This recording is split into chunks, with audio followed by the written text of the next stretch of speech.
We're going to...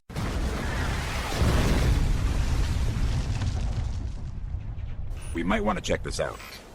Yeah, you might want to check that out. Yeah, anyway, editor's note before we get started here. Eclipse bought a new microphone this week, and we did not test it before we started recording, thinking everything would just be the same. But he's going to sound a little more tinnier and pitchier. He's just not on the same level as I am. We apologize for that. We're going to start working on better equipment to make this a more enjoyable sounding podcast. We do realize there are some echoes in the background, and we think that's because of the headset combo microphones we're wearing. It's echoing through the plastic and picking up as we listen to the other person talk. We realize that's there, and we want to make this as enjoyable as we can for you. So with that being said, please enjoy the show. Thanks for listening. Everyone, welcome to Warsat Radio episode 5. We've got 5 shows.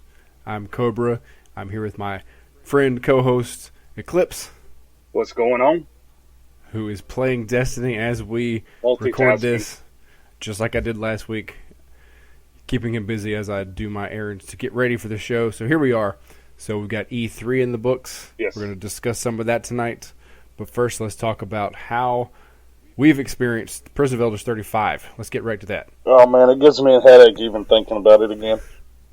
This weekend, I had the opportunity to finally go in there. And I went in with a group. Randoms? Yeah, randoms. And we got it done.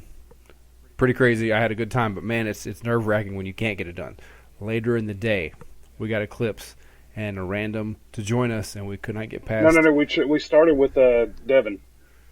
Did we really? Yes, we started with Devin, and he had to hop out. Devin, the disgruntled Destiny player, got to play Prison of Elders 35. I didn't realize that. Yeah, he got it. He got us all the way to where that's where right. we couldn't get. We couldn't get past, and it just kind of. With our normal fire team, we had, I guess it was round 4, wave 2, when the VIPs come out from this past week. If you did this week, you'll recognize the captains in your face.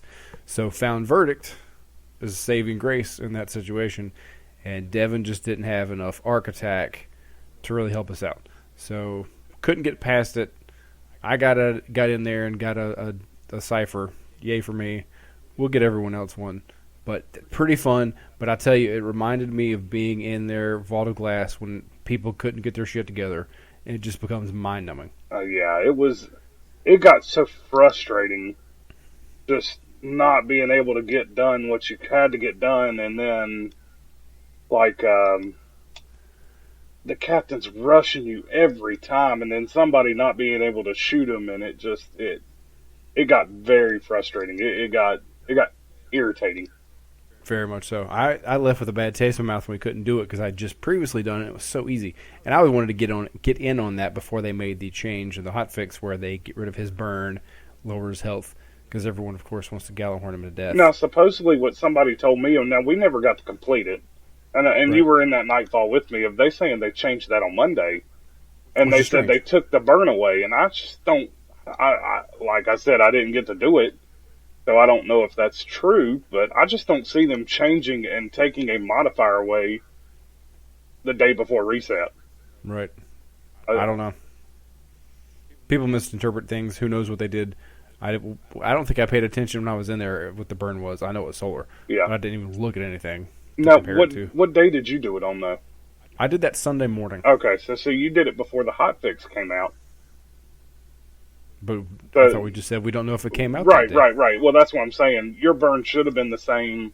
Oh, it was. On Sunday, and if the hotfix did fix it or did patch that out, we never knew. I don't know. Either way, it was frustratingly hard.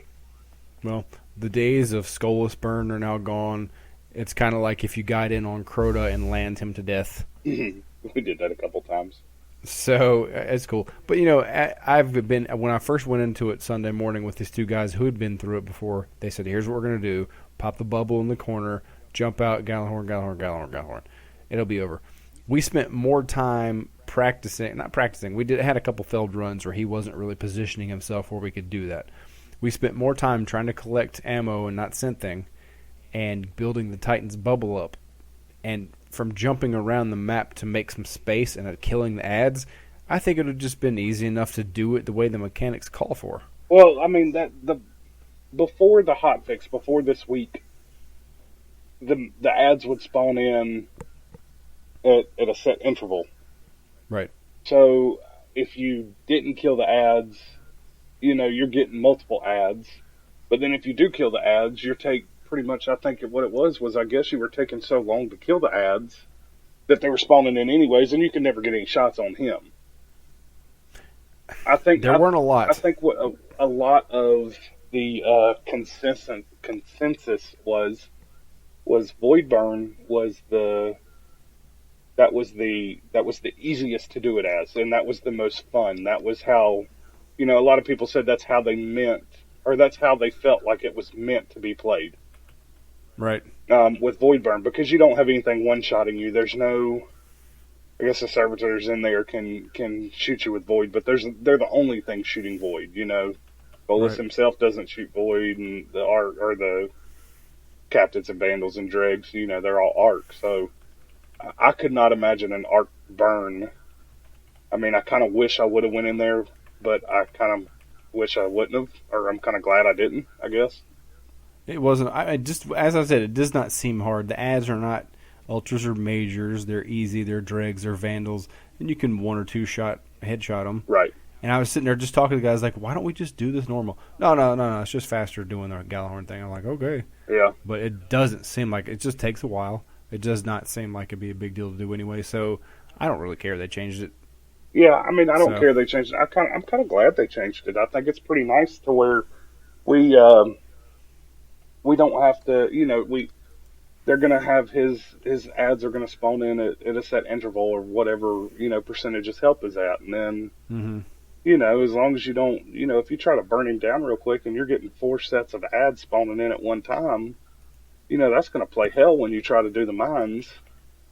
So, I mean, now that's different. I think the ads will, I think the burns will still be able to be done, or the burn strategy, not the burns. But I think you could roll in there with 3 Galahorns and just melt him. But then you're going to get, X number set of ads that are going to spawn in at that time, and then you're kind of going to be screwed when you have to go take the mines out. They're not hard ads. I don't see how still it'd be a problem. They're not hard ads. But let's just say if 20 spawn and he's set to spawn ads every 20% health, then you've got 100 ads out there shooting at you, and there's no way you're going to survive that. I didn't see that many at all. No. I'm just throwing numbers out there. Potential. Yeah, okay. I don't. Like I said, you're the only one of us two that have done 35. I've yet to do 35. Okay. Gotcha. But I'm just saying, if that's what it is, say when he hits 100%, when you start that round, 20 ads spawn in, which 20 is not a unfeasible number, right?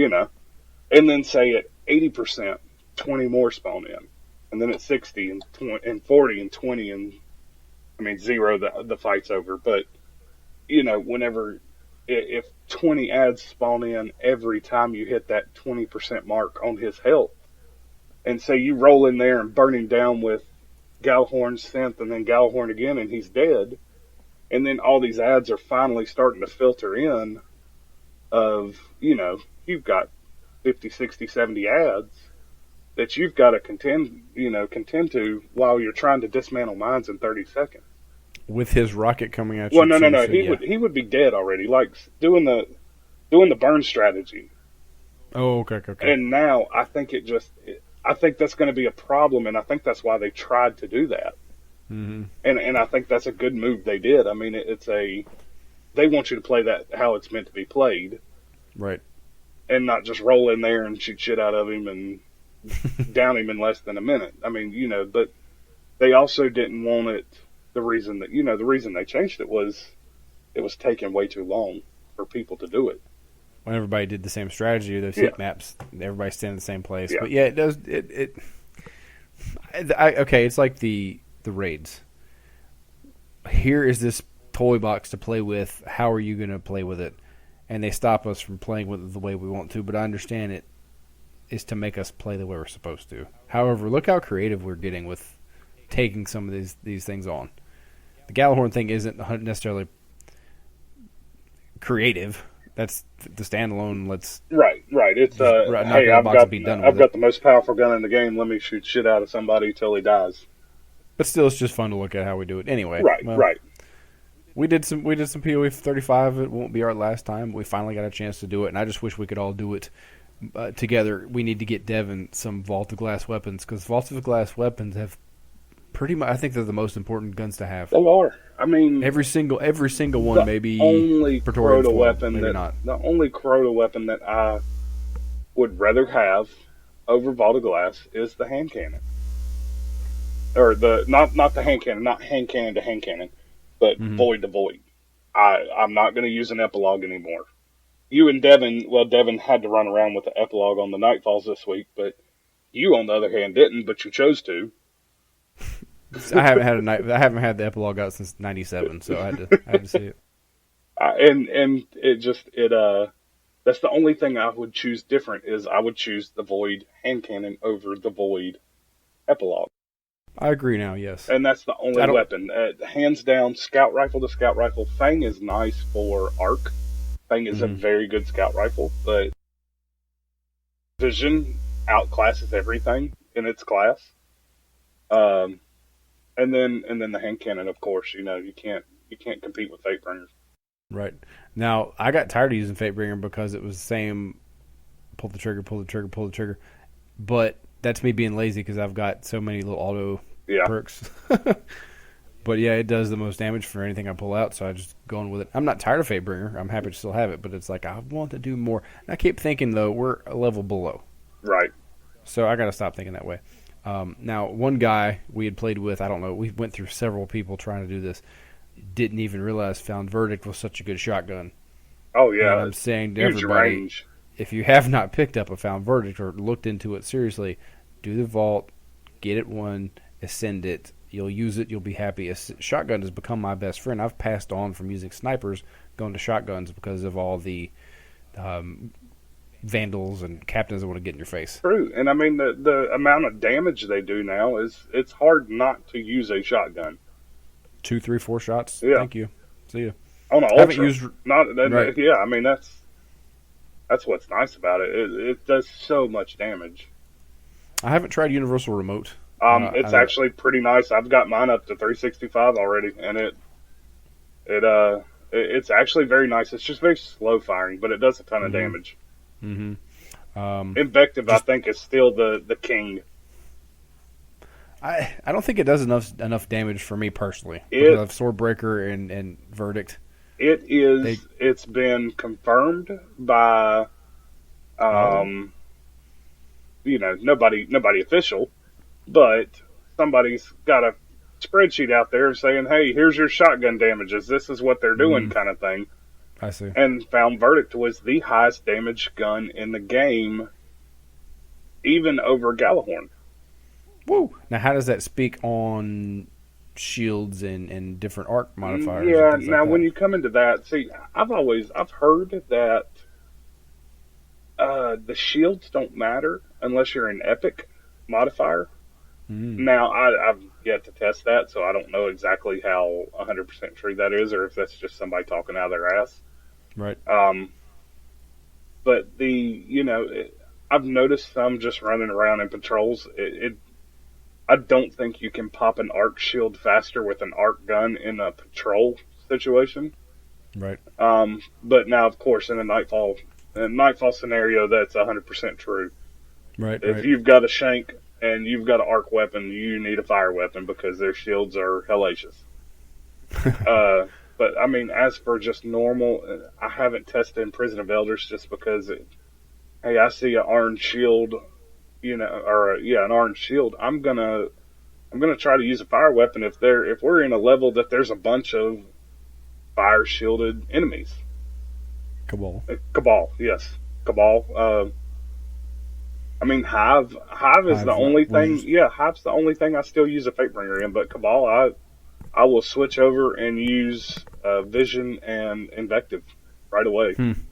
So, bottom line, go get yourself some Vault of Glass weapons if you haven't. I would hope anybody who's listening to the show has spent time figuring this out. Maybe some new guys are listening, but we recommend Vault of Glass. And this weekend, they proved themselves extremely valuable to me, and I have kind of let them fall off of my chosen weapons list. But as soon as I got in these situations, I was putting etheric light into them, and now they're back on top of the shelf. Yeah, for me. So that's our Prince of Eldritch experience. We're going to go back in, and I know we're not the guys who've been in it every time, but I couldn't imagine running 35 3 times. I really couldn't. I felt that in too. all honesty, once I finally got my first Elder Cipher this week off of 34.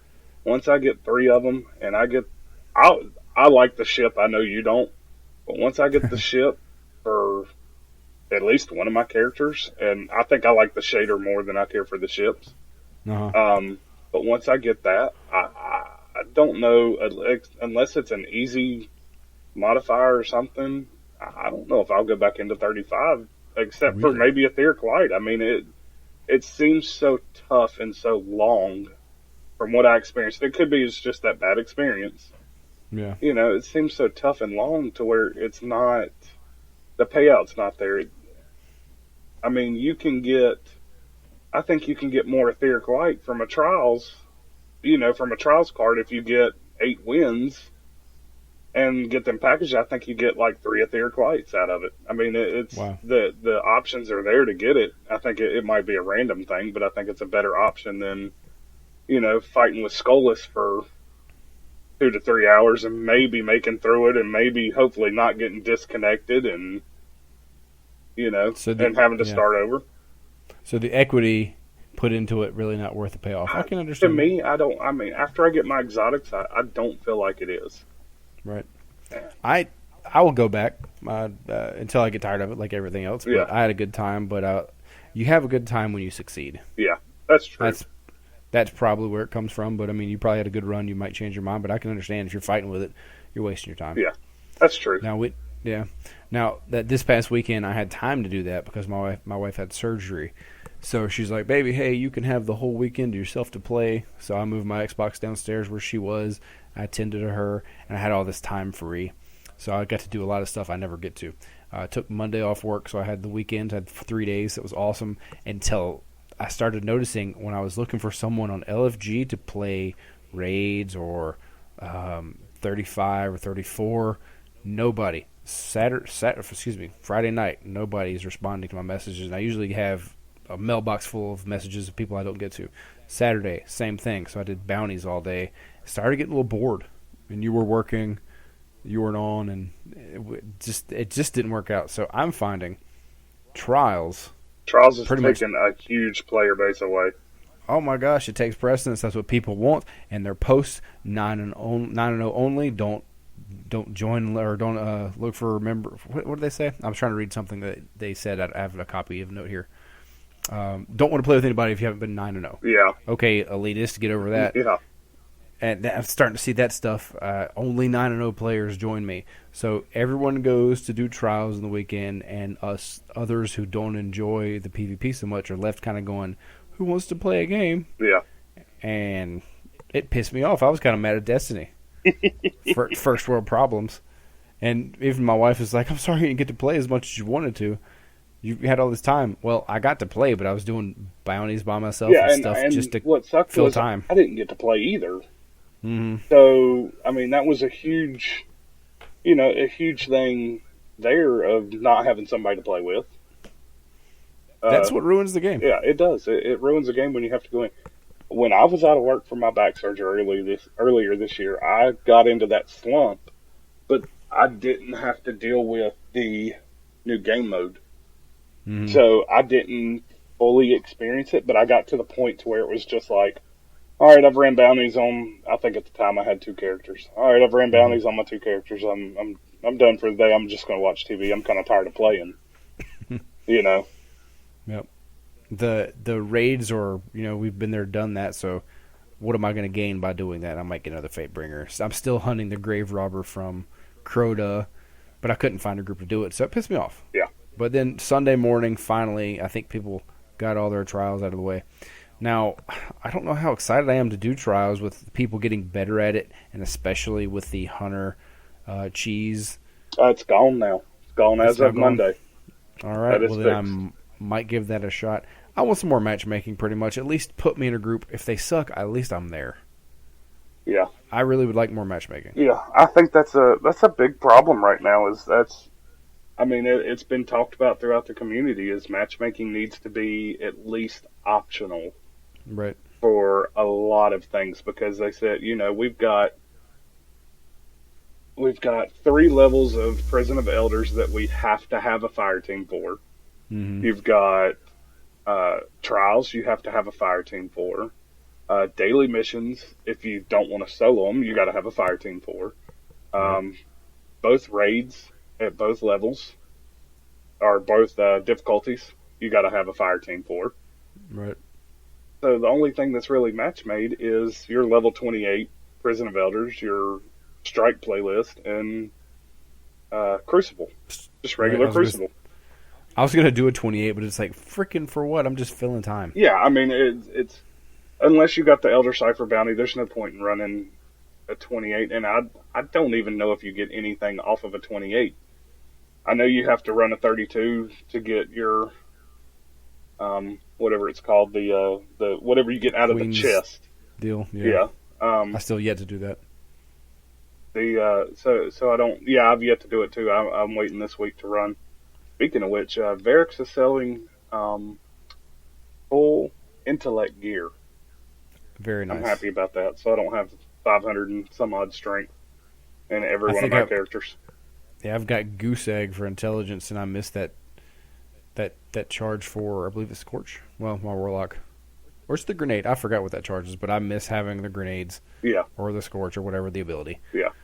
So that's our experience with the game as it lays now. On the weekends, it's just hard to find a group for me, and I'm assuming, as you mentioned, everyone.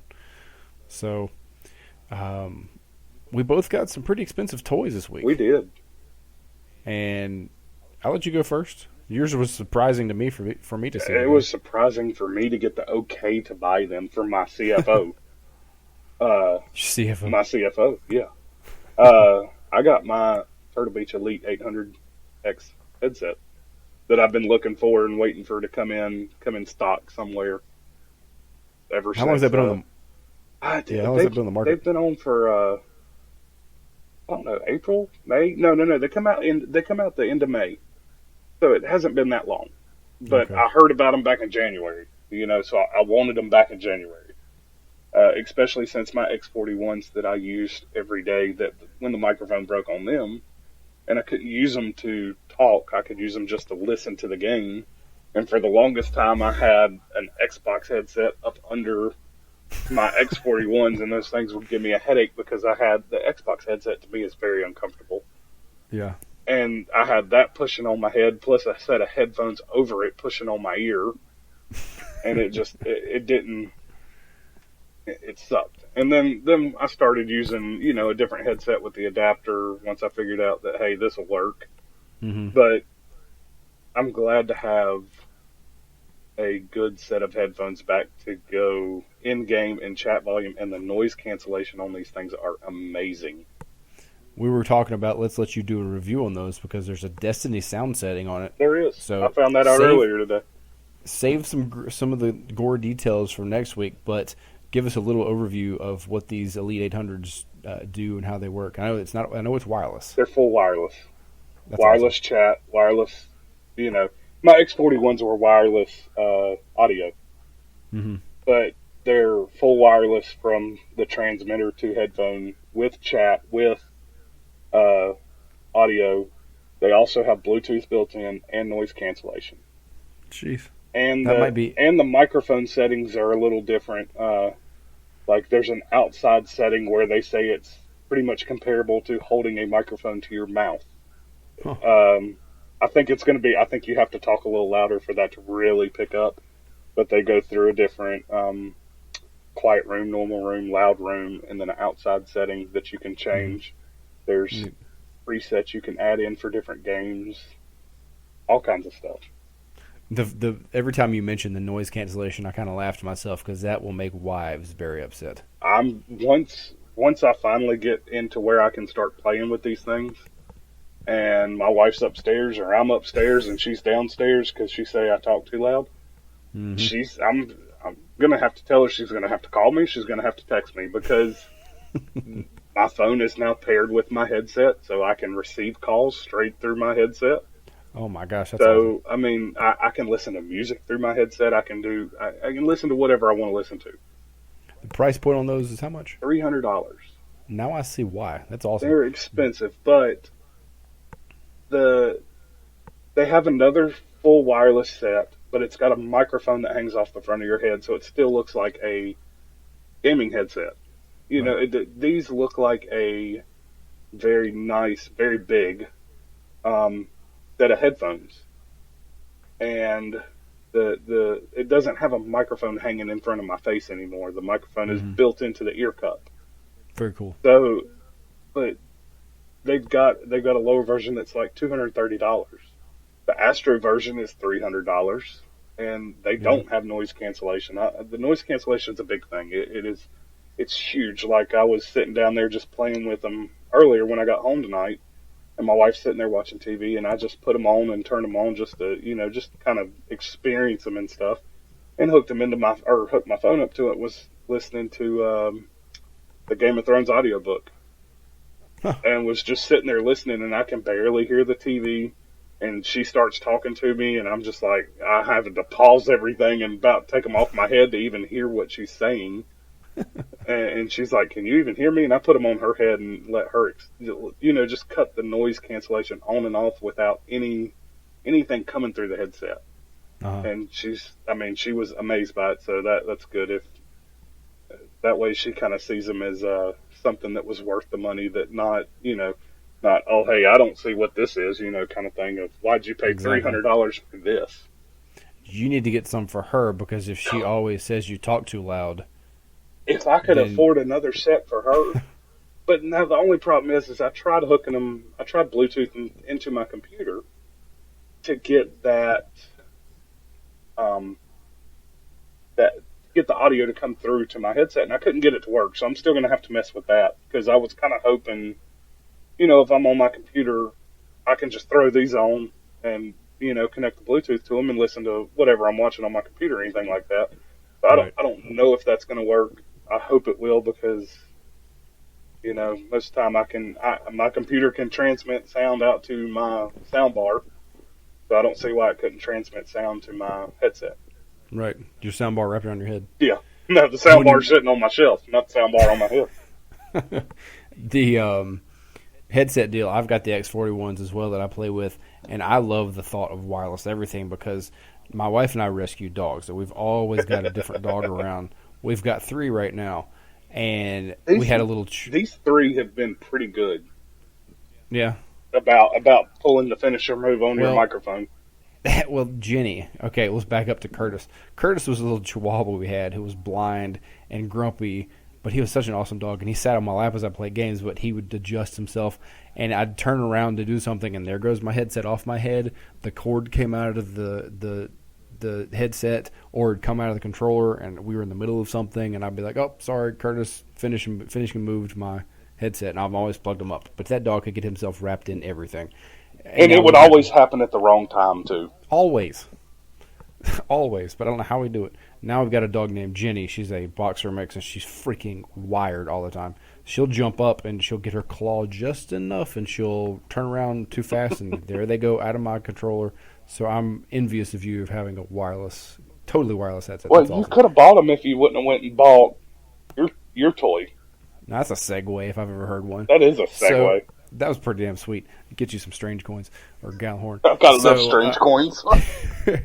So I kept hearing about the Cirrus White Xbox coming out with the Master Chief bundle, and I kept looking at it online, and I was walking through Target the other day going there for my wife who needed whatever, and I just always check the electronics in the toy section, the guy stuff, and I'm like, dang, there's that white Xbox. I didn't know I'd ever see one. They only had 2, so I took a picture of it, and I sent it to Sarah, and I said, no, we need one of these to match our dog, because we have a white dog. Got to have a white dog and white Xbox, and ha. And this was Friday evening, and then she's like, "I wish you could get it. I'm sick." Whatever she was saying, and I was like, "That's no big deal." And I had some cash. I sold the car I had some cash, but I was just kind of holding on to it. So then Saturday morning I go back because she loves Target and she was living vicariously through me to go to Target. So I took a selfie of me with it. Like, look how good I look with this thing. Sent it to her. And then she's better to get up maybe I think Sunday evening, and we go to another Target, and she's like, now I've never seen her do this. She went look at clothes, and she made her way past cosmetics, past purses, went into the electronics section, and I'm like, I know what she's doing. She's like, well, they don't have one, and plus this says it's $400. I'm like, no, it's $350. It's on sale. Plus there's a $50 gift card. When I said that, I saw the dollar signs in her eyes. She wants that $50 gift card. So we came around the corner, and there's one sitting, and she's like, go get a guy to get this for you. I'm like, no, come on. And I'm like, no, I don't need it. And I was being conservative. I don't like spending big money on things if I'm not prepared for it. But she's like, I'm going to cry if you don't get this thing. I'm like, okay. So we pulled the thing out, $350 plus $50 gift card. I had a $160 gift card myself, plus $100 of cash, plus the Target card took off some too. So I came home with this Cirrus White Xbox with the Halo Edition, or Halo Master Chief Bundle, or whatever it's called, collection. And now another Bungie game. Will I play it? I know Devin, the disgruntled Destiny player, wants us to. Oh, he wants us to play it so bad. He loves us to play games with him, but he hates us to play Destiny. So what happened is, after I opened the thing, I gave the code to Eclipse here. I'm going to find myself a copy. Devin already has it, so we may be playing another game besides Destiny, which is hard for me to swallow. A long time. It'll be a long ways away. It'll be a while. Yeah, it'll be a while. Plus, the first two are only 2 players, so. Right. I just want the achievements, honestly. You're gonna have it for a long time. I know. So we both spent about $300 on stuff, and kind of out of nowhere. Yeah, that's true. The way I got mine was I sent Amazon emailed me when they got them in stock, and I sent a text to my wife and I said, "Hey, my headphones are in stock at Amazon." Wink, wink, wink, wink. I sent little emojis, and then she's like, "Go ahead and get them." And I was like, "Bow." Well, okay. She hit you with the gauge. It blew me out of the water. I was like, okay. That's awesome. Well, congratulations to us. First world problems. I've got 3 Xboxes in this house. Anyway. You're going to get cancer. I know. I don't know. Like, setting the thing up is ridiculous. All of the installations. I got to put Destiny on this thing, which I should be doing right now as we speak. I should be installing it. I downloaded the EA Pass, the Access Pass thing for the free week they have of some of their games. I've got to install all the junk I've already got on there, so I don't know how we're going to work this, but we're going to play on it. So let's go to the meat. Let's go to the meat and taters of this. E3. Yeah, it's taking us a while to get here. I thought we'd have a short segue, but we had a good time. Oh, well, we had whatever. a good time talking. So E3 happened, and you guys have heard E3 news every way you can possibly think about it. I couldn't turn on Twitter without seeing something, and it's almost an information overload because you can't talk a whole lot on Twitter. I forgot how many characters you're allowed, but little snippets of news and information and everything. And the thing that bothered me was I couldn't open up anything without seeing E3, which is good, but there's so much incoming stuff. So we've left our E3 news till tonight. We've mentioned things here on Twitter. Not a lot if you follow us on Twitter, but we'll save it for tonight. So where would you like to start with E3? Do we go with Taken King, or do we hit that last? Oh, let's save Taken King for last, because the other things we're going to talk about are going to be short and sweet and to the point. Okay. Go ahead. One thing I've got a problem with, and I think a lot of people agree with me, is content exclusive material is bullshit. And it needs to go away. And this is for every game. This is for Destiny. This is for Call of Duty. This is for whatever the hell else is content exclusive, not console exclusive. I understand exclusive games. Forza will never be on PlayStation. Mm-hmm. Gran Turismo will never be on Xbox. I get that. I understand that. But for multi-console games, to lock one console or the other out of content for a period of time is annoying. And I think a lot of people are getting irritated with that. Like, the Destiny's a big one because it's a year-long blockout. If Destiny if it wasn't a year long, and if it was a month later, I probably wouldn't have as big of a problem with it. The Call of Duty stuff, I don't really care about, but I think we're getting to that point to where the gamers and the community of gamers are agreeing with me, but it's still a bottom line dollar, and it's never going to change, kind of thing. Right. I understand why they do it, but it's politics. It's annoying. It sucks because we're finally getting a Hawk Moon and a Fourth Horseman and 2 strikes and whatever else, however many multiplayer maps we're going to get with Taken King. I guess we're going to get with Taken King that were all exclusive for last year. But the way we've been going with Nightfalls here, we're never going to play these as Nightfalls, because I swear they cannot get off of Omnigul or Archon Priest or the new one or Sepkus Prime or whatever else. You know, we haven't run a vanilla Strike Nightfall in a long time. I want to say I did Sepkus 3 weeks ago. Okay. Yeah. Okay. Other than that one, other than I haven't Fallen themed one. Let's put it that way. I've never said I was going to miss Nexus, but I missed Nexus. I miss Nexus. I just hadn't seen it. I kinda miss Valis. Right. Kinda. I hate him. I hate him, but at least it's new season. I haven't even played that strike since they lowered his health. And I've kind of been just waiting for it to come around on the Nightfall. And it's been 2-3 months now. I don't know how long it's been, but it's been a while. I don't understand Bungie's way of putting those out. I know you probably want to keep relative content in with what's going on. Oh my God, we don't need to kill Omnigul again. If we silence the screams, we should silence those screams. Damn, you know? Right. But now this week, it was the easiest week we've ever done with Void Burn. Now, we're going to go back to Vaulted Glass Weapons, get yourself a corrective measure. My God, that thing didn't work. Sit in that back room with your balls out and shoot. Yes, that thing did work. I think I dropped half her health in one clip. I turned around to do something, came back, and you had your pants off and your cock was out. I'm like, whoa, he's thinking it's that easy. Nah, yeah, corrective measure, man. Yeah, but so, that's the one thing I got a problem with is that content exclusive stuff. I think Bungie has started to see that because they've kind of laid off a little bit, like with House of Wolves. PlayStation got a multiplayer map and something else. I mean, they didn't get much. I want to know how it's affected sales, because it's all about we want the PlayStation to have this stuff. Well, you know, they always more players on it.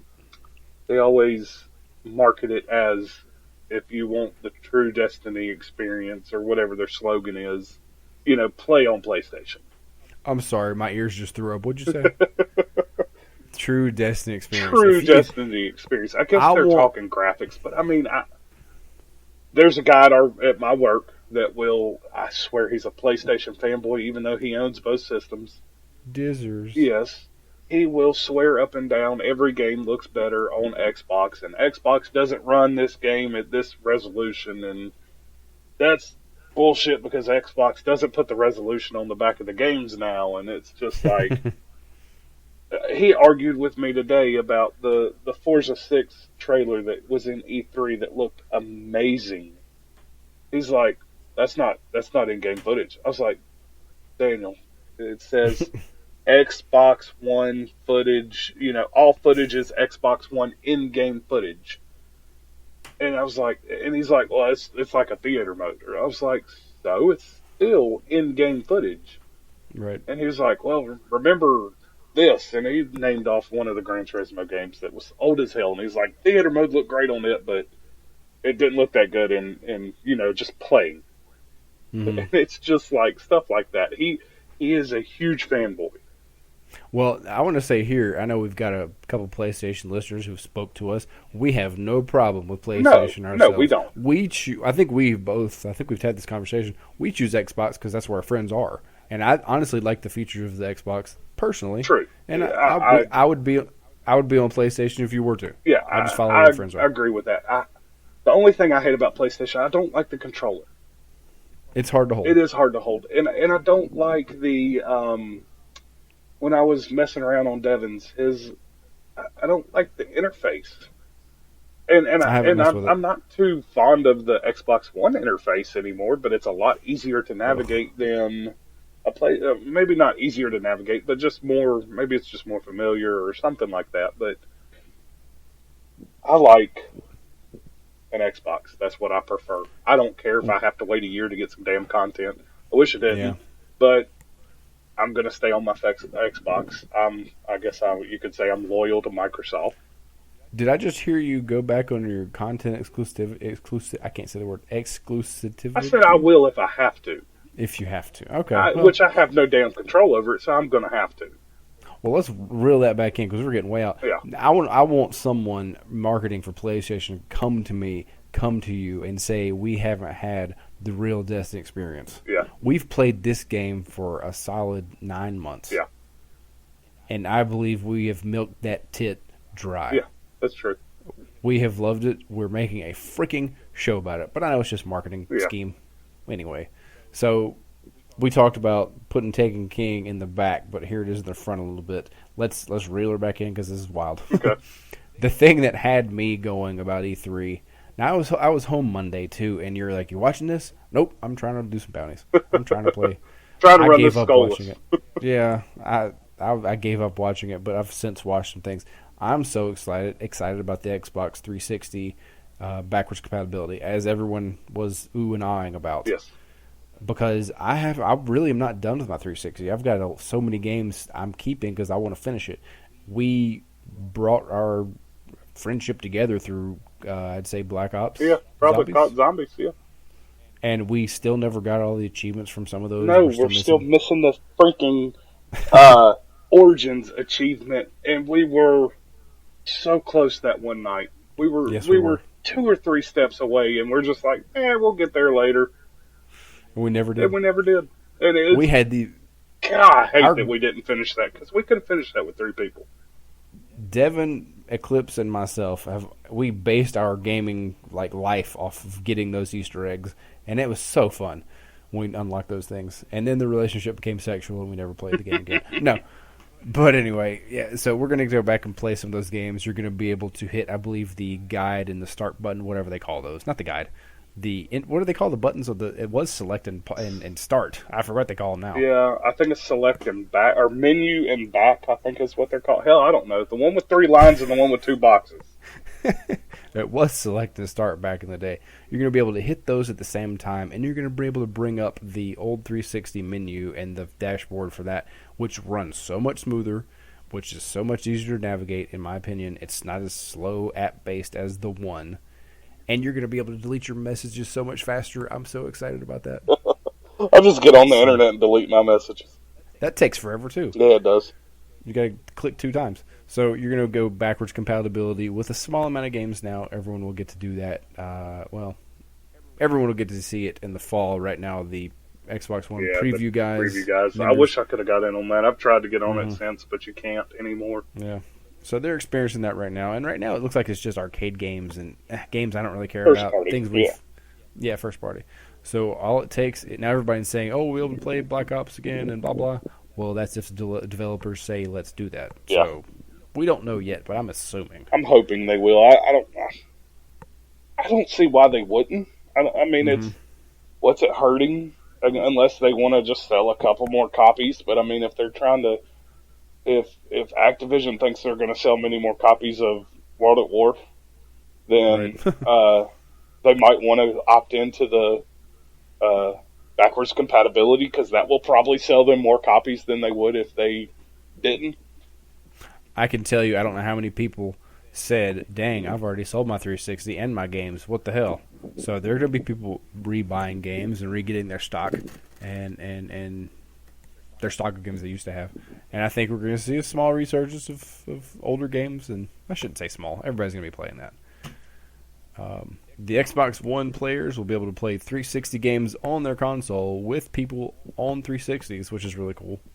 And I would say that was probably Microsoft's highlight. Yeah, I mean that wasn't all their highlights. Microsoft, this is what's so funny, because I know it's still a competition, and it's always going to be Microsoft versus Sony.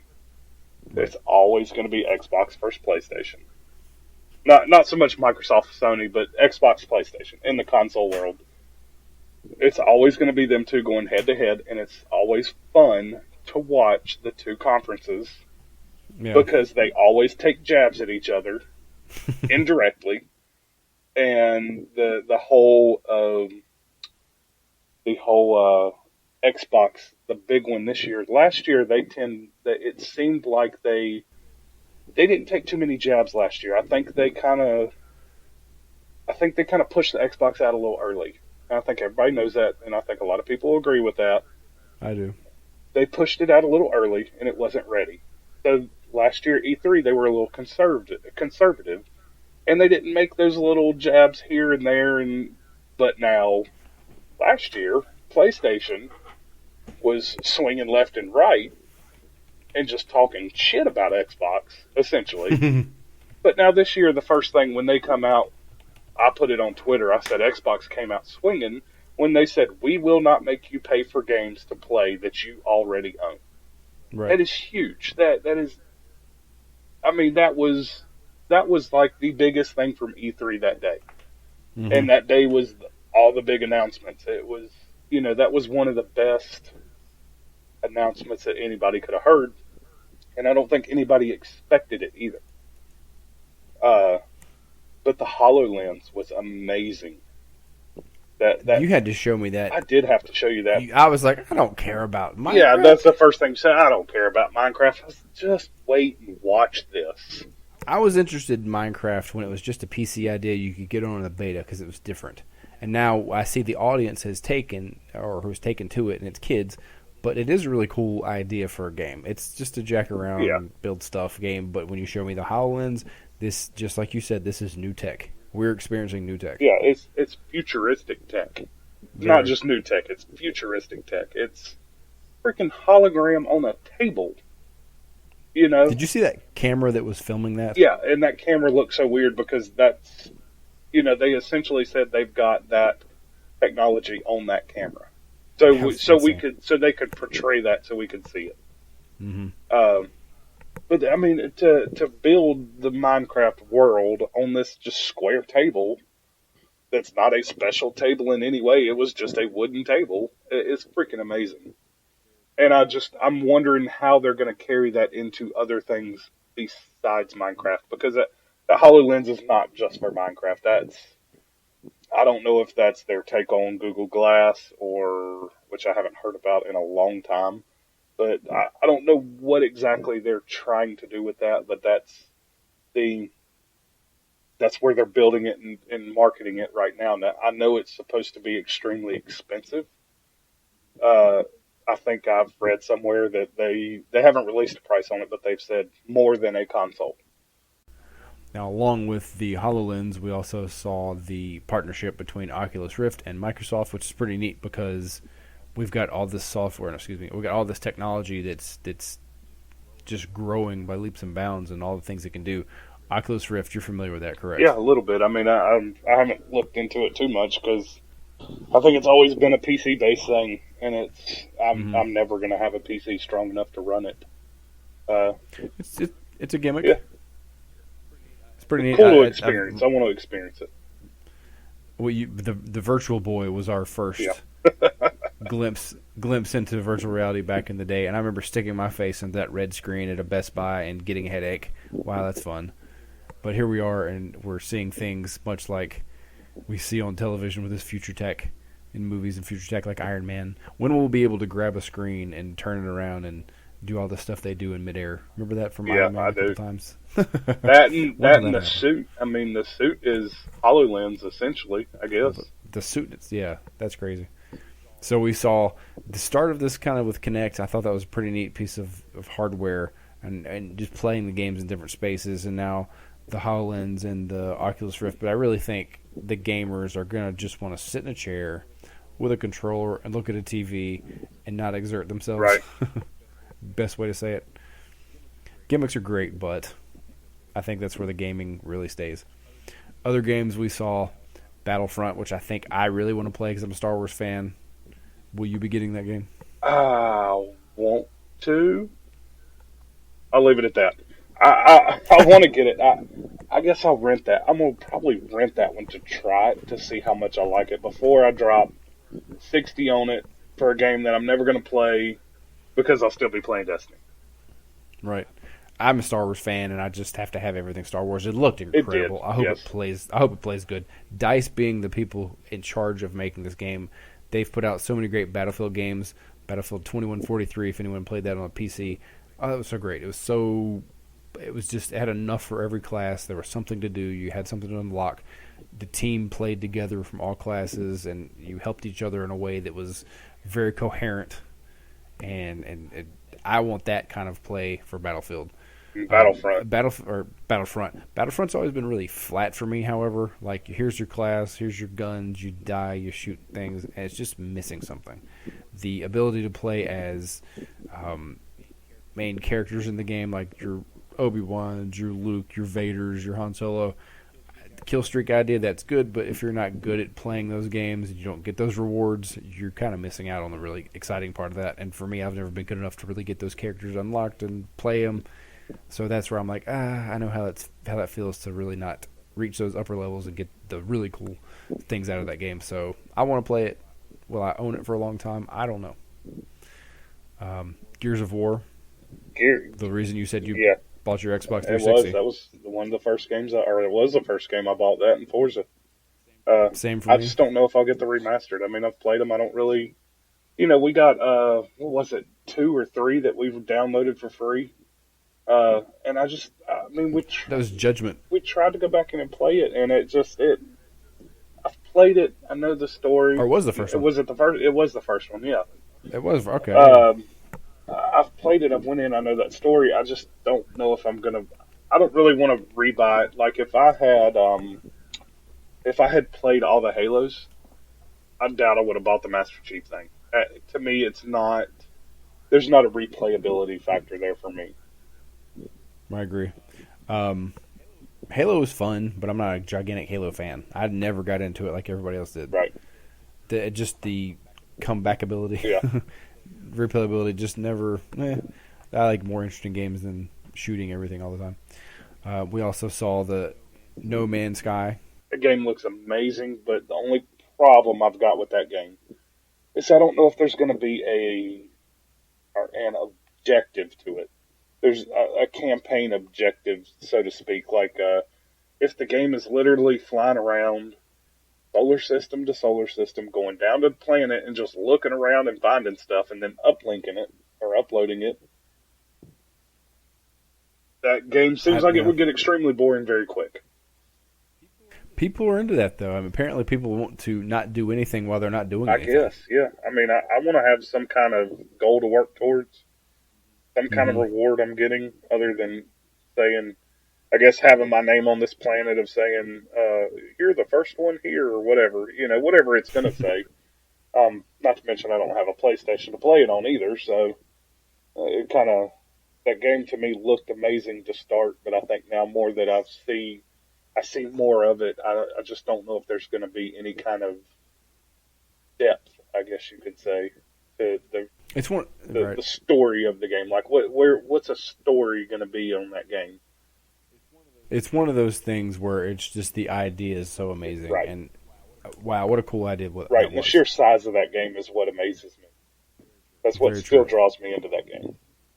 I wonder how big of a file that is to have all that in there. No idea. It's got to be a lot of server-based. Well, if we get to play that someday, I'd like to check it out. I don't know if I ever will, but I like the smart thinking of those kind of games. Halo 5, Halo 5 is going to sell. It looks cool. It does look cool. We got the rest of the library to go through before we get to Halo 5, so that's going to be one of the last games I ever get if I ever do. I never got 4. Right. I borrowed Devin's and played one. Well, you'll get 4. You'll get 4 when you buy the Master Chief Collection. That's true. So. That's true. I'll go back to that. So then I guess, that we had some PlayStation news, which this isn't really a E3, let's cover everything situation, but the E3 is always such a great thing to watch, and if you guys haven't got all the news, we're not the place for all the E3 news, but just some highlights for us. But let's get right to what you're here for. Right, the Destiny stuff. The Taken King is coming out September 15th. Yep. And that's, how many months away is that? This is June? It is July, August, June 15th or 17th today. So wow, so almost a month. 3 months. Or almost 3 months, 3 rather. months. Yep. That's going to come quickly. It is. It's going to come so quick. And it's going to be $40. Wish Devin was here to argue with me some more. If you guys saw that tweet, I had the best time watching their little argument. It got to the point to where, because it wasn't on a website saying there's a $40 version, he was arguing me till he was blue in the face that there was not going to be a $40 version. We had to buy the disc and the 2 expansions we've already purchased again. and he didn't want to he didn't want to accept the fact that, hey, here's whichever guy said it on an interview, Luke Smith or whatever the other guy's name was. It's going to be $40 for just the expansion if you already own the game. So, I mean, with that, it went to the point of me telling him, do you want to come over here and watch this video, or do you want to still argue with me? I watched that, and I threw in the Michael Jackson popcorn meme just because I was like, I'm entertained. If you guys go to Warsat Radio's Twitter, you can see a snippet of that conversation. I got a kick out of it. Devin doesn't like to be wrong. He doesn't. But we still love us some Devin. Yeah, we still do. But he doesn't like to be wrong. The other ways you'll be able to get Taken King will be a collector's version, yep, which will include a ton of stuff. Now, that stuff looks freaking cool. It does. I've never been one for not in-game, but like physical swag when you buy a collector's edition. Right. But there's some cool pieces I wish I had. The only game I have bought the upper tier of is Modern Warfare 2, because it came with whatever they called it at the time, Elite, Call of Duty Elite.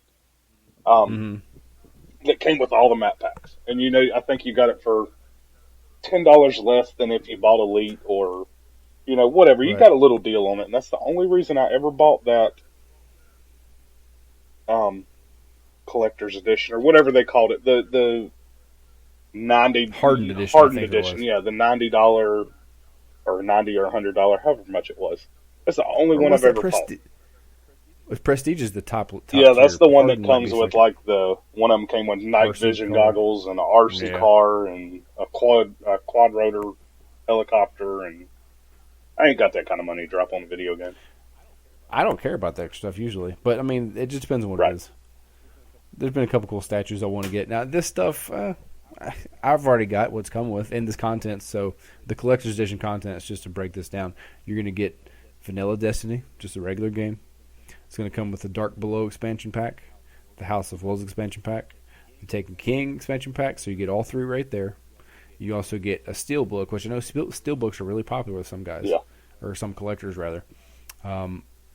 This, I guess his name is Cade 6 Intel Cache, which is, it says here on, where does it say it? Modified Treasure Island book with an intro letter from Cade 6. I don't know what the Treasure Island thing is yet. I couldn't find much information on that. Yeah, I like we were talking about before. I don't know if it's like literally Treasure Island from like whatever 1942, or if it's something dealing like in-game Destiny. If it's their version of Treasure Island, or I don't know what that's going to be. It'll be interesting to see what that actually is. Mm-hmm. How about 1883 for Treasure Island, the book? I'm just saying. Oh, I thought it was a lot older than that. You said 1943. Oh, 1883. 1883. Holy shit, I didn't know it was that old. Just saying. Wow. I don't read. That's okay. So then you're going to get personal notes and illustrations, which, everyone's seen a lot of the bigger versions of games come with whatever kind of book they kind of throw in to make it look like you're getting a piece of that person's, whoever's in the game's inventory. Right.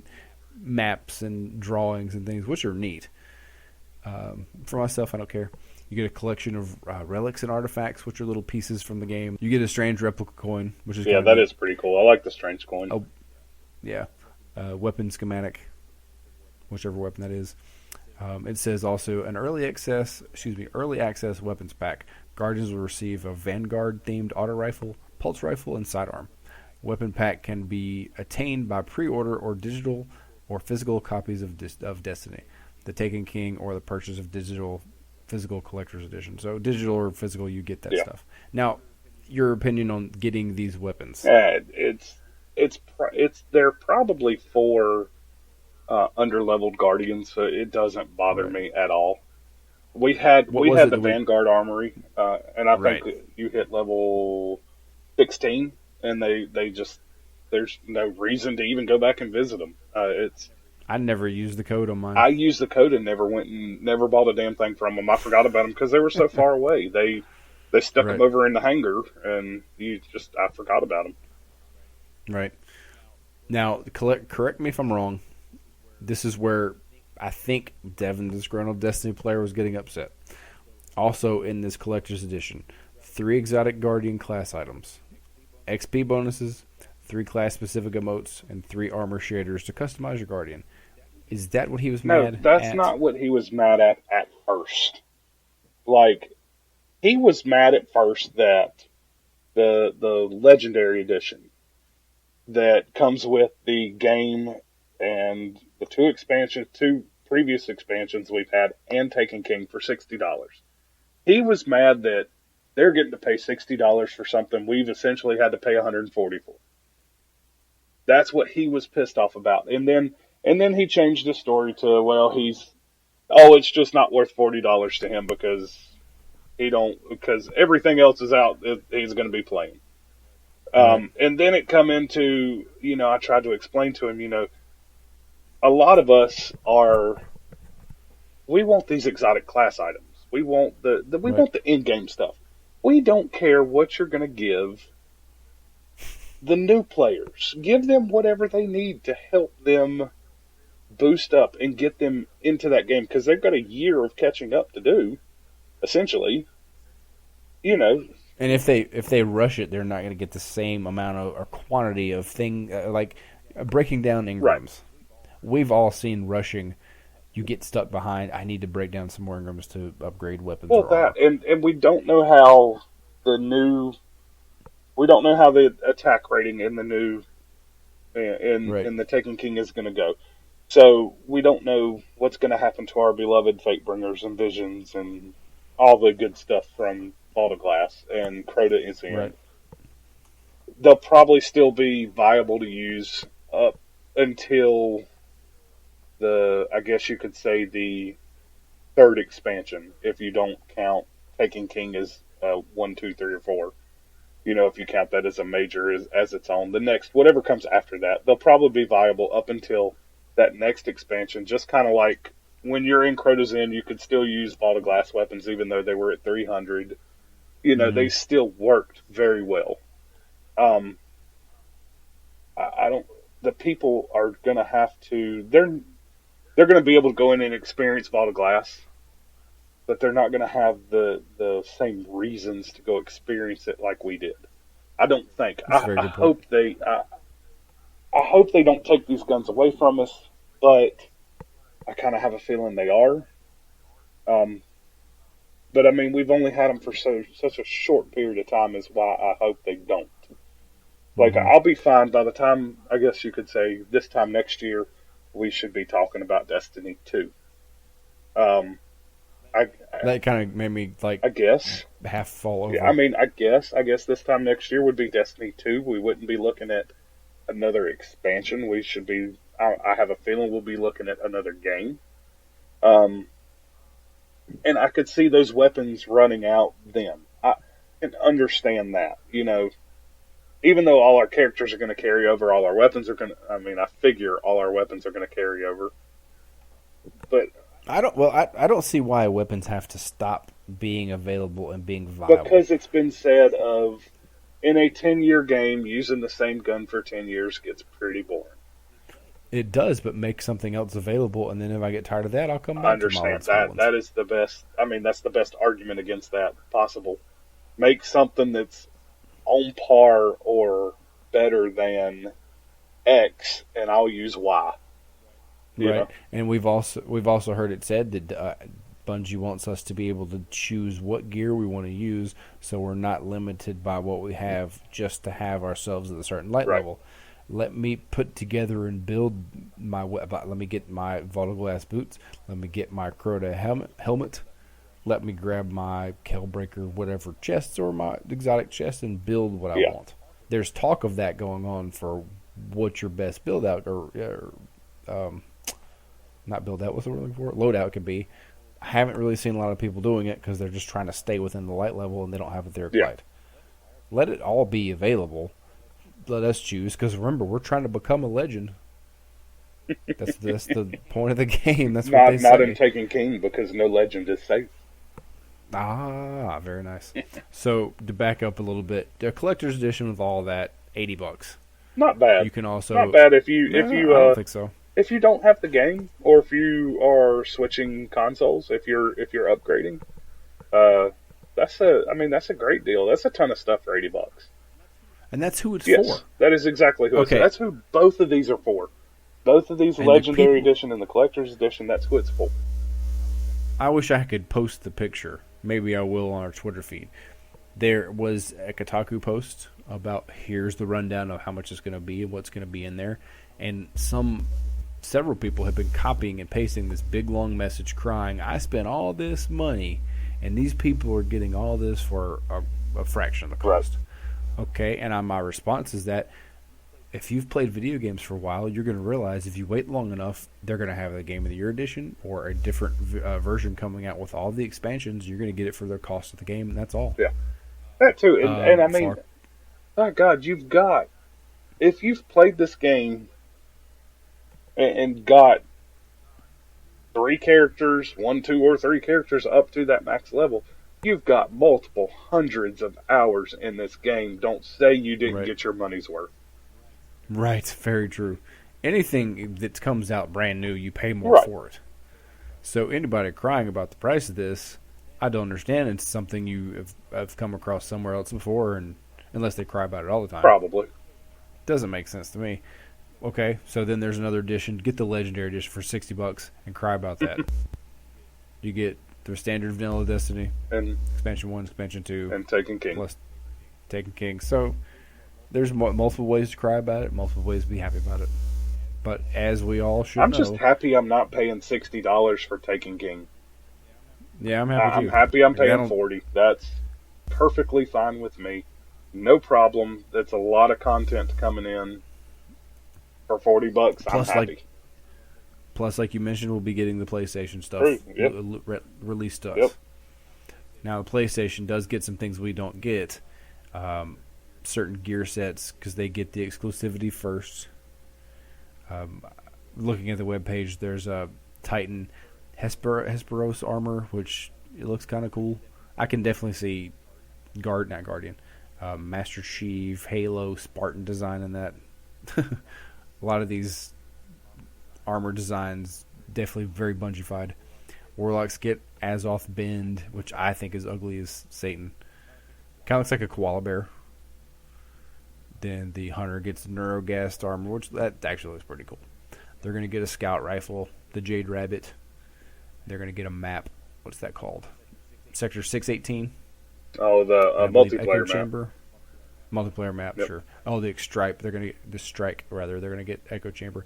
But that's fine. I mean, I don't mind that. Yeah, that still goes back to what I don't like, what I think they need to get away from, but it never will happen. I don't understand. Okay, it's to get more people playing, but it just depends on the console itself. I don't think the games make the console sell more. Maybe it does. Well, I think what it is that Sony said, hey, I'll pay you $10 million to give me a year's worth of exclusives over Xbox because we want to be better than Xbox and we want to try to get these, this handful of players to buy a PlayStation so they can get this gear first, and play with it a year.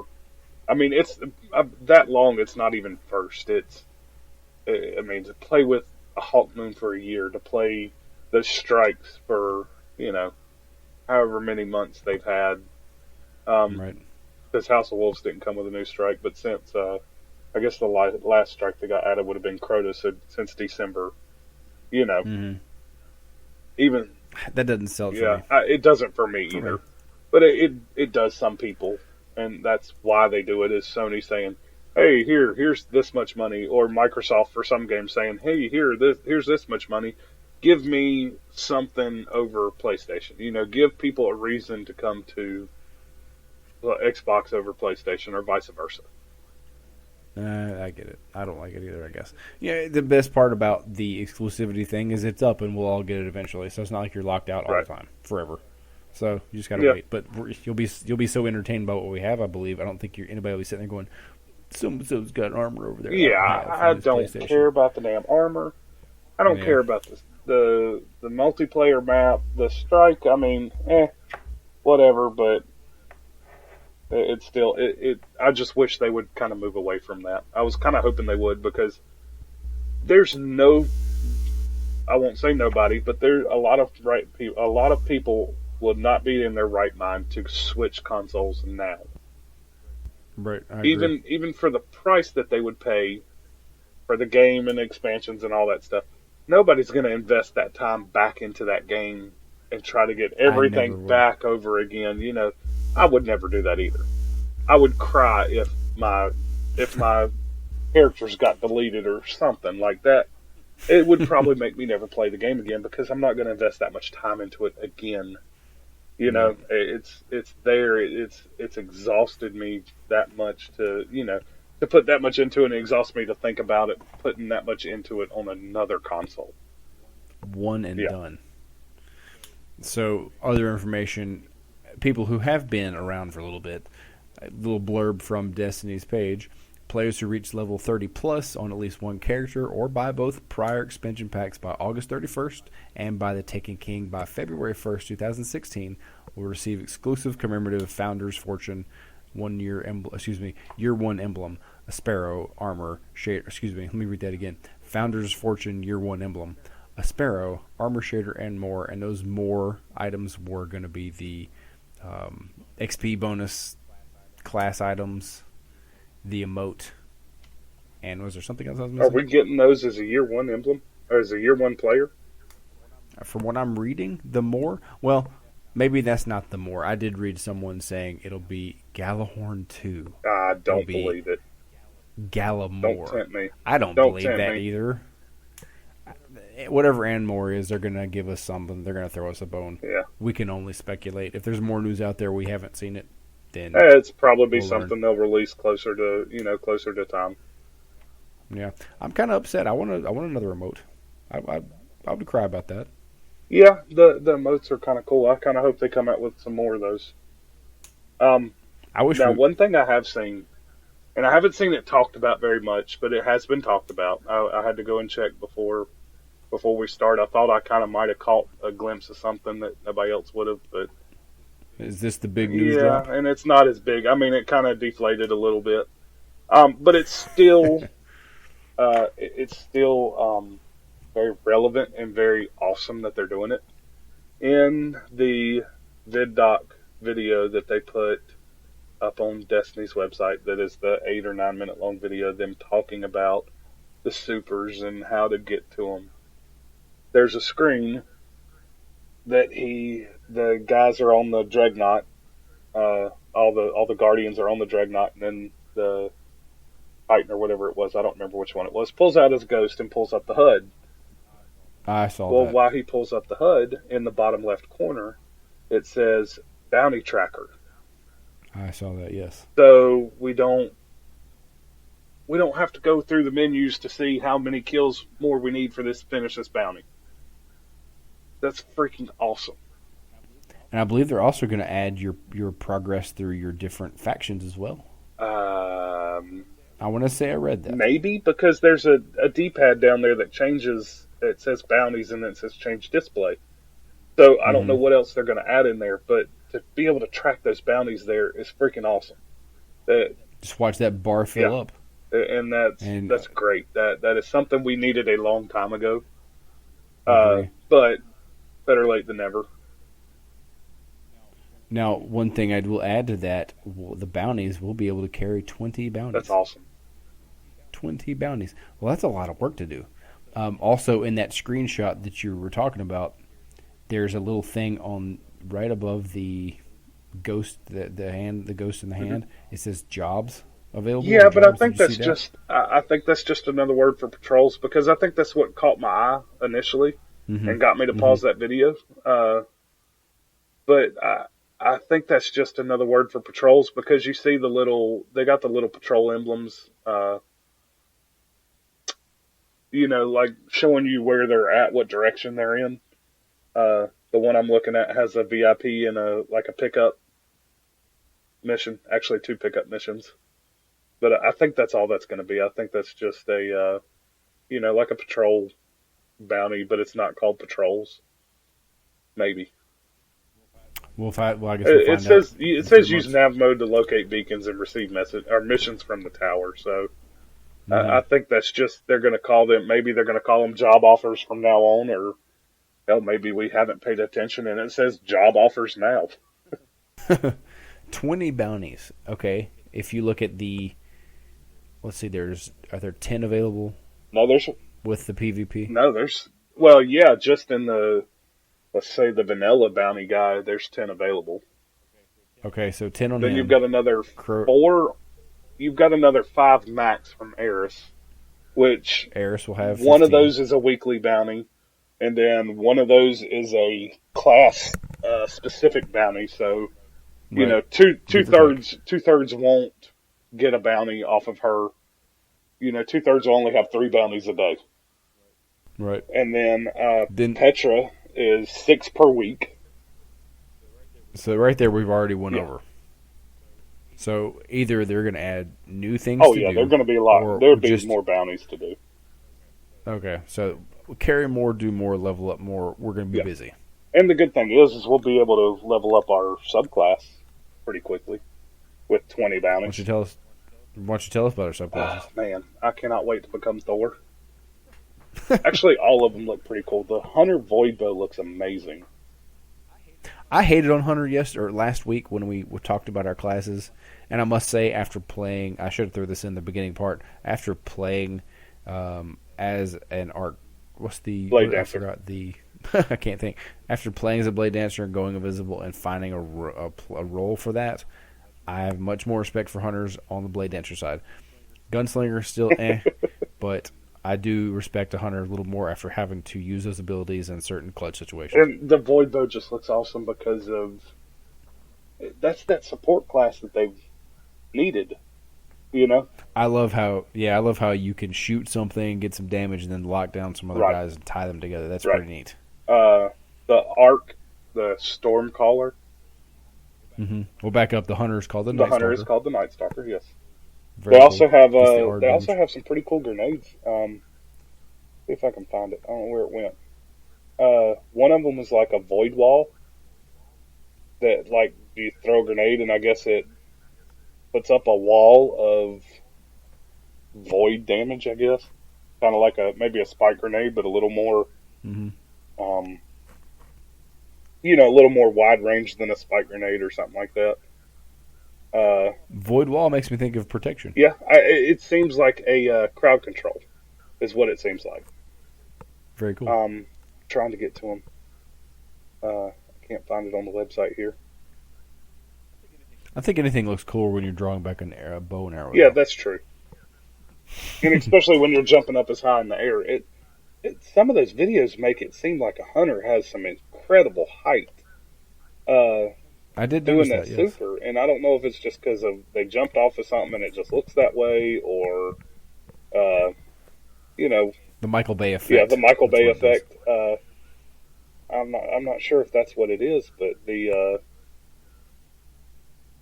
just look like they've got some extra height added to them during that super, and it may just be during that one super. But I mean, you probably do need to get pretty high up to shoot some of the enemies you're going to be shooting, but the other grenades is a smoke grenade that will slow and disorient enemies within the cloud, and there's another one called Shade Step, and it says gain and evade to avoid damage. Interesting. That is pretty interesting. which kind of, I don't know. I mean, that kind of sucks that it's going to take up I guess that's going to take up a grenade slot, kind of. So you get rid of an attack ability to get your ass out of dodge. I'll take it. I'll take that because I need to get my ass out of dodge. You do need to get your ass out of dodge a lot. But, anyways, that seems like a freaking cool class. It sounds cool. I like that. Let's see, Stormcaller. Warlock gets Stormcaller. Very cool. Looks awesome. I mean, just that. I love that. Go ahead. I just love the flowing lightning bolts just flying around everywhere, hovering. It looks like it reminds me of Mob of the Dead when you're dead, and you're sitting there shocking the thing to get electricity to the perk machine. That's what it reminds me of. I forgot about that. But they look cool. They look like they got some range on them, like some really long range. They've got a grenade called Storm Grenade. It calls down a localized lightning storm. So that'll be interesting to see. That's kind of seems like a reverse, upside down lightning grenade. That's exactly what I was thinking. It seems like everyone's going to get the same abilities that other classes have had, just presented in different manner. Now here's another thing: is Thunderstrike is an electrocuting melee at extended range. Which we already You've already got OP extended range. And now you get extended range. On top of that, OP extended range. Kind of got to have a shotgun fist little action there. That's exactly what it's going to be. And then there's also something called Perpetual Charge that says getting a grenade kill recharges your melee, getting a melee recharges your grenade. What? That exists on something? Yeah, it's a perk. It's I think you can stack a couple perks together to work that way. It's not a void thing, is it? It's on some hunter chest. Yeah, I think so. I think it's on armor piece. But yeah, I don't know why they didn't really hit on their grenades that much. Like the hunter did, and the shade step may not be a grenade. It may just be It may just be an ability you unlock, which that's probably, the more I think about it, it's probably what it is. They're not going to I don't think they would take a grenade away from you to do that. I think it'll be like, right. What's the one, you carry 2 grenades, that very last perk you unlock. Mm-hmm.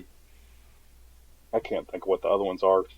The Juggernaut for the Titan, the Blessing and Weapons. I know what you're talking about. That very last one, the one that takes your 500 XP that it takes to get there.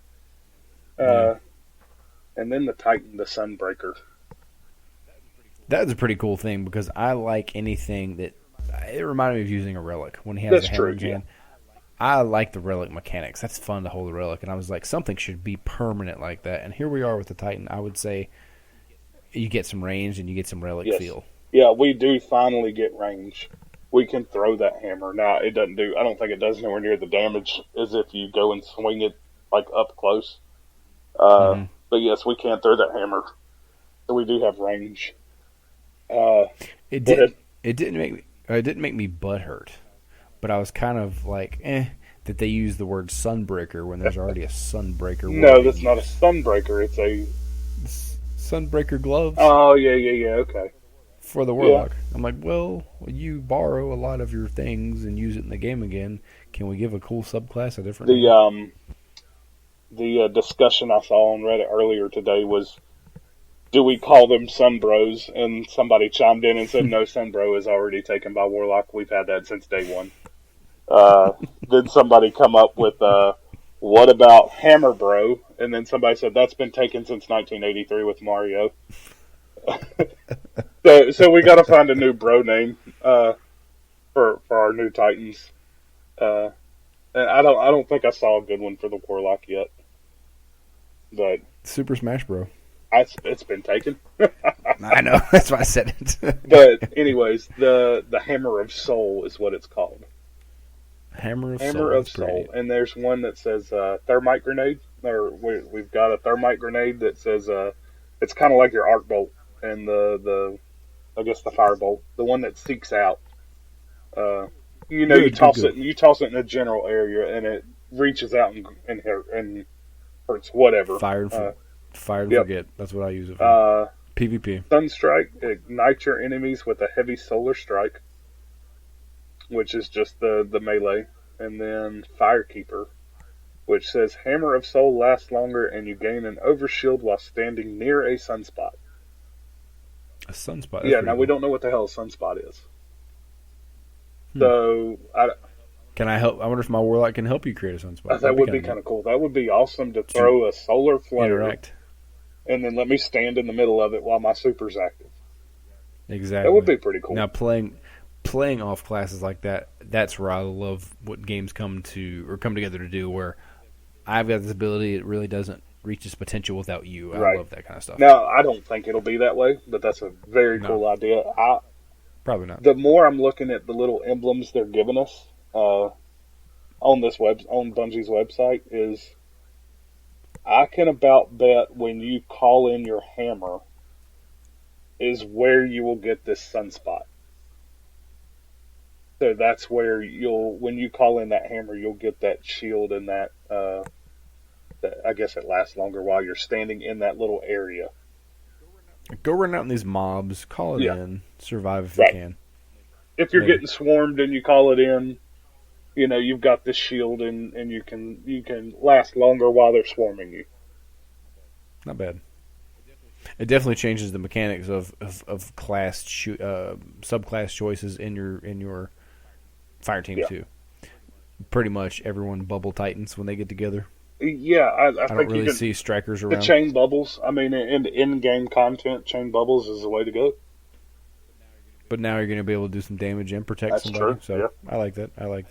I definitely love all these subclasses. I was skeptical of what they were going to do, but I do like how we kind of spread out abilities. Yeah, and it's kind of nice now because on solar burn only nightfalls, which are very few and far in between, I've always felt disadvantaged as a Titan running through because it just feels like I don't have a grenade, I don't have a melee. I've got these guns that'll do whatever, but on an arc burn nightfall, I've always run striker, and vice versa on a void, I'll run bubble.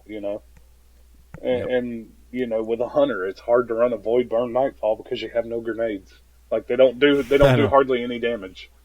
So. Same way I feel whenever arc comes around as well, being a warlock. So that pretty much is the bulk of the classes. Definitely everyone's excited about all the extra additions. I think it seems like Hunter's been getting the biggest push. I see more pictures of that Void Bow around. Yeah, Hunter has. They've been pushing that Hunter hard. Maybe that's just a cool factor. I don't know. I think it's pretty cool. I wonder if they felt that their subclasses for Hunter were just a little weak. Not weak. Lacking. Maybe. I think so. They're different. They're certainly different. I think I'm wondering if a lot of people have went away from a Hunter to start, in long time ago, not now, but right. And I'm wondering if that's them trying to get that Hunter group back in to try to even it out some. We definitely play with a lot of Hunters. I think we play with less Titans than Hunters. Titan is the lesser played of the characters. That's amazing because I think they're the more well-rounded. Yeah, I agree. You can do a lot of damage. You can take a lot of damage. You can survive a lot of damage. And a bubble is bubble's hard to beat anywhere. It is, and their jump's hard to beat. Yeah, their jump. So there's also some PvP modes. Awesome. I forgot the name of the one where you get your supercharged all the time. Mayhem. That seems cool, and it seems like it's going to be very frustrating because no one's going to be able to stay alive with all the blasts and shots. I can see Gunslinger hanging back and taking its shots, running away because they're quick. If they have anything to do with long range, they're going to win that fight. Now, my opinion. Maybe the new Void Bow might come into play. I see Striker coming into play a little bit, but I think the longer ranged melees will be the big ones there. Definitely, that's Gunslinger and Lance on a Nova Bomb. Gunslinger's still going to beat that, but definitely those are the two that'll be used. Striker's got to get up close if they can survive. I think that's made to be more fun than anything. It's not going to be a What? serious game mode. It's not. I think it would be insane to go in there and just with a bunch of people and just have fun. That's what that would be. That would be the best thing about that game mode. I agree. I wonder if you'll be able to send your Xbox back to Bungie because it overheated due to all the effects. I don't know. That's going to be that's a question. lot of. You get a good run there with everybody in a group and super after super. You melted my Xbox, bro. The other was the cap the flag. Is it the capture the spark? Spark? Yeah, the spark. Yes. I love cap the flag games. One of my favorite game modes of all time. We never played cap the flag that much in Call of Duty. We did not. We just domination or deathmatch. I love cap the flag games, but cap the flag games where there's more versatility, not just you've got this gun, I've got that gun, shoot them. I like setting defenses, and there's certain games where you can do that. There's maybe armor or vehicles in play. Yeah. I like those more, but those will definitely be my favorite, or that'll be my favorite game mode to go into. I think I might be playing more PvP with that, depending how frustrated I get with it, because PvP doesn't do well with me in there. So that's pretty much the PvP section. What have I missed? I think that's about it. There was certain talk about new armor having the ability to choose what modifier you want. Do you want better agility, better strength? Did you read anything about that? No, I haven't. I haven't seen anything about that. Okay, that was the people at Kotaku who played whatever minutes they played of it saw on their armor a potential to change +3 agility or maybe make the decision that your armor will give you more strength or intellect or discipline, which would help us instead of getting random rolls. You get to choose which direction you like to go, and that's what getting the armor built out. Interesting, but that seems like it takes away a huge side of this game that they want you to grind out. That good armor. Well, look how they've taken away the bubbles in a lot of the armor. That's true. They have taken away a lot of grind in that aspect of it, but they've still made it to where that your intellect and discipline and strength is still RNG based. Mm-hmm. That's true. I was thinking about this the day before we did this. RNG based, I think, is the best way to handle any kind of handing out and doling out items, class weapons, whatever, because it's all fair. Because we all have the same chance. Right. The place that it needs to be fixed is stupid perks like shank burn. Yeah. On a rocket launcher. Oversoul. Right. I think Oversoul is dumb, but maybe the it's Oversoul is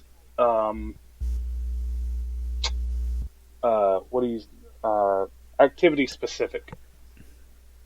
I don't know if I like that though. But that raid gear, I will never fault raid gear for having raid perks. That's what it's for.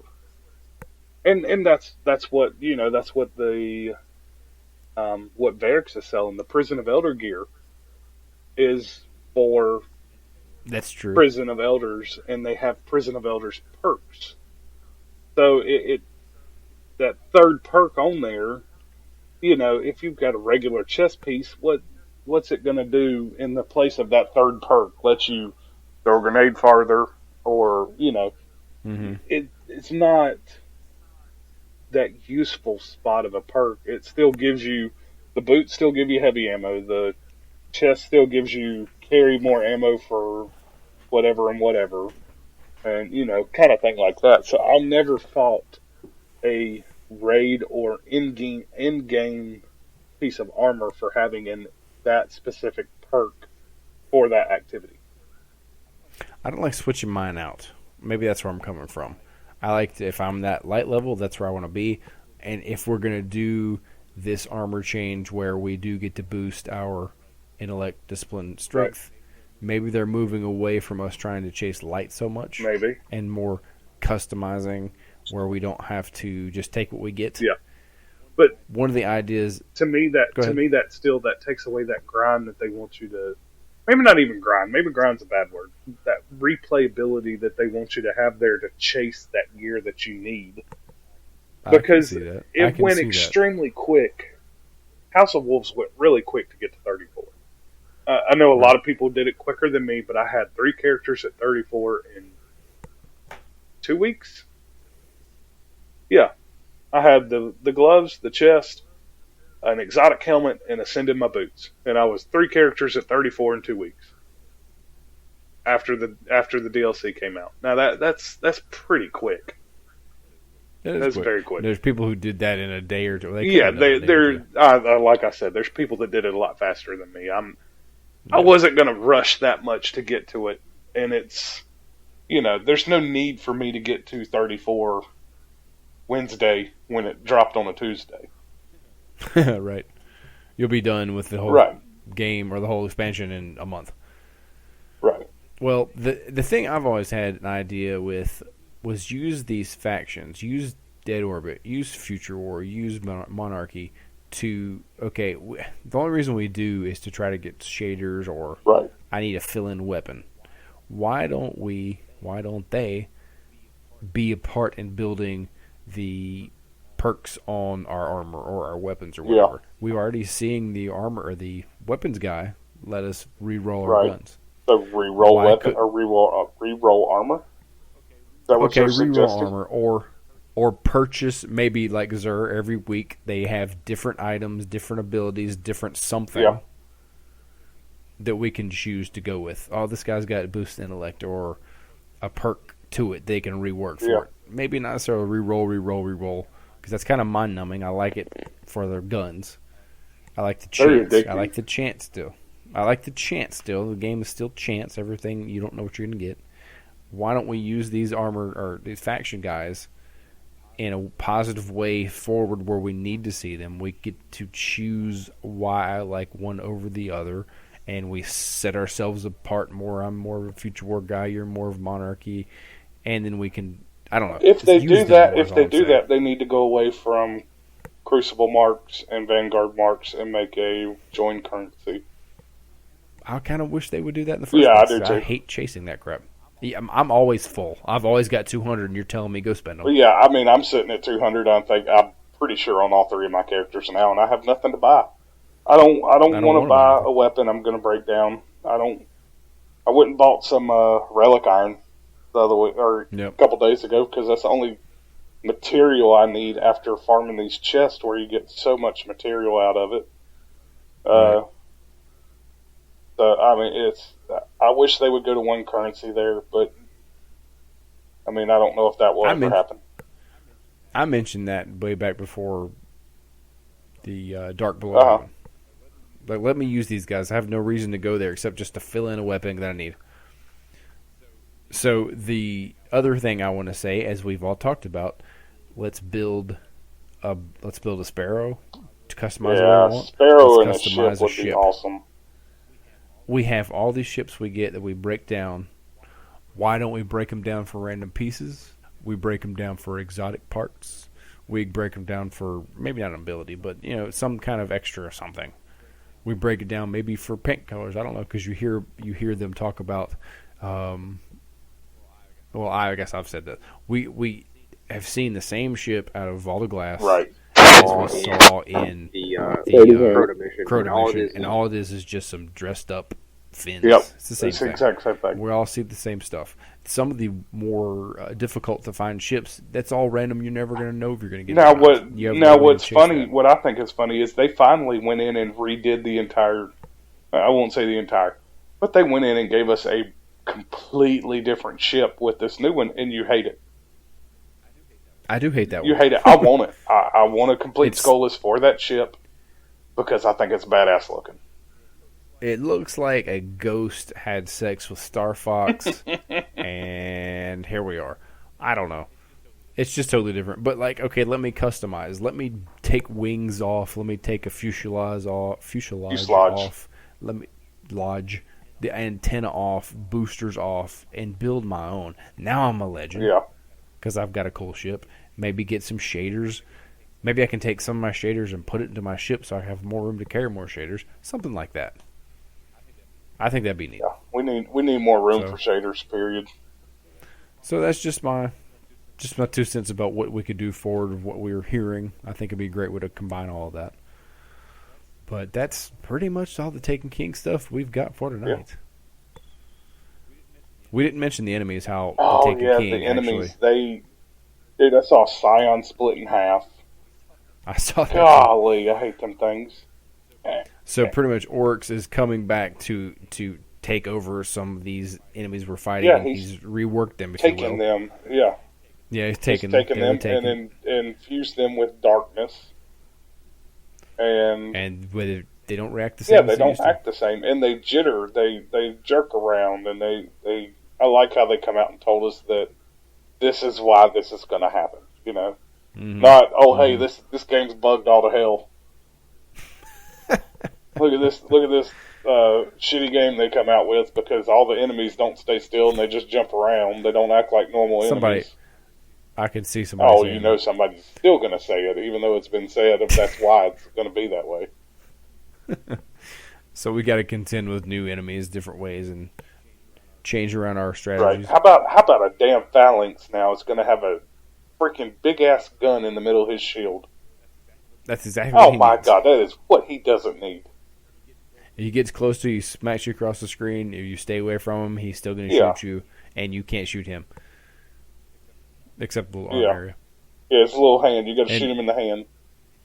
Did you see how the witch created or spawned like a yes, thrall? Yes, I did. I did see that. That was. These enemies are going to be crazy with how they're going to change. That's going to be. I mean, it's going to feel like a whole new enemy, even though they're what we've seen over and over again.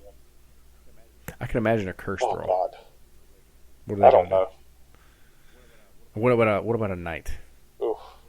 What about a captain? The one, a captain. Well, both teleporting. Yeah, the knights roll around so much, and the captains teleport. Did we see any Vex being taken?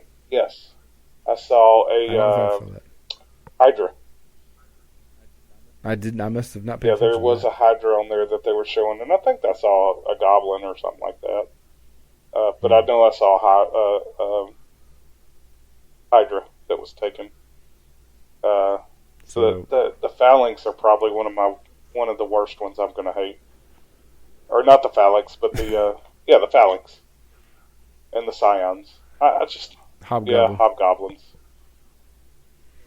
The only thing I ask, if we're going to have all this to contend with, throw in Dreg birthday party, please. Yay! That would be great. That would be funny. All right, guys, that will conclude episode 5. Gave some details about Taken King. I'm excited for it. Yeah, along with some other things.